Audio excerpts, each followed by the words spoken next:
প্রথমে যে বিষয়টি নিয়ে আলোচনা করব সেটি হলো প্রসব জটিলতা। প্রসবজনিত জটিলতা অনেক মায়েরই হয়ে থাকে। দেখা যায় অনেকের সন্তান সময়ের আগেই জন্ম নেয় বা গর্ভের একাধিক সন্তান থাকা, কোনো কারণে গর্ভফুলটি ছিঁড়ে যাওয়া ইত্যাদি কারণে প্রায়শই গর্ভের বাচ্চার ক্ষতি হতে পারে। 2 নম্বর হলো গর্ভফুলজনিত ত্রুটি। গর্ভে বাচ্চা মারা যাওয়ার এটি অন্যতম একটি কারণ।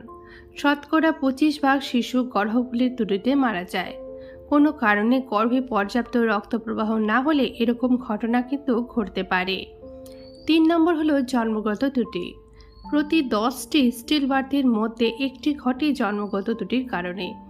অনেক সময় জেনেটিক বা ভ্রূণের গাঠনিক সমস্যার কারণে বাচ্চাটি গর্ভেই মারা যেতে পারে। এই সকল বাচ্চা জন্ম নিলেও প্রতিবন্ধী হয়ে থাকে বা জন্মের কিছুক্ষণ পর মারা যায়। 4 নম্বর